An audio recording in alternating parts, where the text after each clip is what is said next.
बिस्मिल्लाहिर्रहमानिर्रहीम। अस्सलाम वालेकुम। आज मैं आपके लिए सर्दियों में गूंद के लड्डू लेकर आई हूँ। अगर आपकी कमर में दर्द है, सर में दर्द है, घुटनों में दर्द है, आँखों में दर्द है, अगर आपको चश्मा लगा हुआ है, तो फिर आप ये जो लड्डू की रेसिपी है ज़रूर बनाएं और सर्दियों में ख़ास तौर पर बनाकर ख़ुद भी खाएं और अपने बच्चों को भी खिलाएं।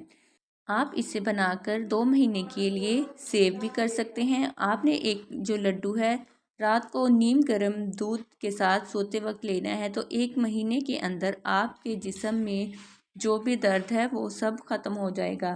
तो आप जो है इसको लाजमी बनाकर सर्दियों के मौसम में खुद खाएं, अपने बच्चों को भी खिलाएं। तो यहाँ पर वीडियो बनाना स्टार्ट करते हैं। यहाँ पर मैंने लिए हैं मगज़, अखरोट, फुल मखाना, अलसी, गोंद, बादाम, पिस्ता और ये है गिरी। अब हमने क्या करना है, इन सबको जो है सबको थोड़ा थोड़ा सा रोस्ट कर लेना है। सबसे पहले हम कढ़ाई लेंगे, इसमें हम जो है 1 प्याली फुल मखाना ऐड करेंगे। इसको हमने थोड़ा सा रोस्ट कर लेना है और हमने इसको जो है मीडियम आग पर रोस्ट करना है। अब हम लेंगे 1 प्याली, ये देखिए 1 प्याली जो है अखरोट, इसको हम थोड़ा सा रोस्ट कर लेंगे ताकि जो इनका कच्चापन है वो ख़त्म हो जाए। अब यहाँ पर हम जो है मगज़ डाल लेंगे।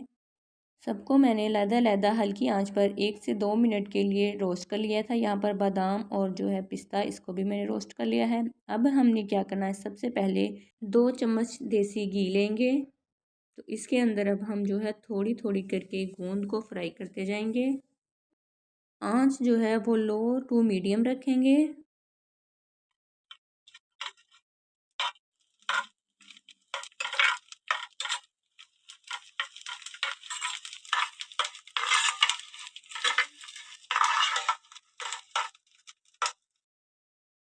ये देखें ये अच्छे से फूल गया है। अब हम इसको निकाल लेंगे।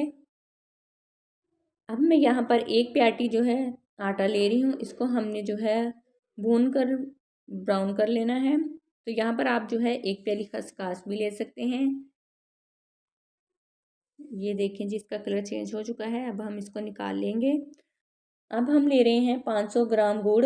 आप चीनी भी ले सकते हैं, लेकिन शुगर के मरीज़ों के लिए जो है वो चीनी सही नहीं है, तो इसलिए हम गुड़ लेंगे। यहाँ पर आधा कप पानी ऐड कर देंगे ताकि गुड़ हमारा मेल्ट हो जाए अच्छे से। यहाँ पर हम इसको 1 से 2 बॉयल देंगे। ये देखें जी यहाँ पर 1 से 2 बॉयल आ चुके हैं। अब हम इसको उतार देंगे। यहाँ पर मैंने सारे इंग्रेडिएंट्स को हल्का सा दरदरा सा पीस लिया है, आप भी सब पीस लीजिएगा।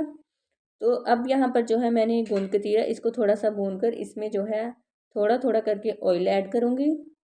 अब यहाँ पर आटा ऐड कर देंगे, इसको हम थोड़ा सा हिला लेंगे।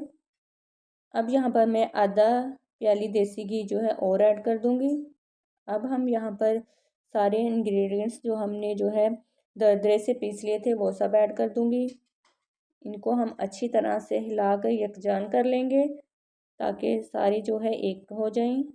अब यहाँ पर जो है मैंने चाश पकाई थी वो ऐड कर दूँगी। चाश को हमने ज़्यादा नहीं गाढ़ा किया, इसको हमने जो है हल्का ही पकाया था, 1 से 2 बॉयल आने पर उतार लिया था। अब हम यहाँ पर फ्लेम बंद कर देंगे और इसके अंदर जो है चाश डालकर इसको अच्छी तरह से मिक्स कर लेंगे। अब हम यहाँ पर अच्छी तरह से मिक्स कर लेंगे। फ्लेम हमने बंद कर दिया है। इसको हम मिक्स करने के बाद ठंडा होने के लिए रख देंगे, फिर हम जो है इसके लड्डू बनाएंगे। तो यहाँ पर हम लड्डू बनाएंगे। आप अपने हिसाब से जिस तरह के आपको पसंद हो आप उस तरह के लड्डू बना सकते हैं। यहाँ पर जो है मैं मीडियम साइज़ से के लड्डू बना रही हूँ। तो ये देखें जी, आपने इस तरह से जो है लड्डू तैयार कर लेने हैं। दोनों हाथों की मदद से हम इसको जो है राउंड में घुमाकर लड्डू बना लेंगे इस साइज़ के। ये आप देख सकते हैं माशाल्लाह से कितना ज़बरदस्त बना है। इस साइज़ के हमने सारे लड्डू बना लिए हैं। ये देखें जी हमारे मज़ेदार हेल्दी लड्डू तैयार हैं। इस लड्डू को बनाकर आप 2 महीने के लिए कंटेनर में रख लें और इस लड्डू को आप नीम गर्म दूध के साथ रात को सोने से पहले इस्तेमाल करें। कमर दर्द, घुटनों का दर्द, आइज़ का दर्द, बालों का गिरना आप जो है भूल जाएंगे इसके इस्तेमाल करने के बाद। जिन लोगों के सर में अक्सर दर्द रहता है वो भी ये लड्डू बनाकर ज़रूर खाएं। क्योंकि आँखों के लिए, दिमाग के लिए ये लड्डू बहुत ही ज़बरदस्त हैं। ख़ुद भी खाएं, अपने बच्चों को भी खिलाएं। अगर आपको मेरी वीडियो अच्छी लगी हो तो मेरे चैनल को सब्सक्राइब करें, मेरी वीडियो को लाइक करें, शेयर करें। हम मिलेंगे नेक्स्ट वीडियो में। अपना बहुत सारा ख्याल रखना, दुआओं में मुझे याद रखना। अल्लाह हाफिज़।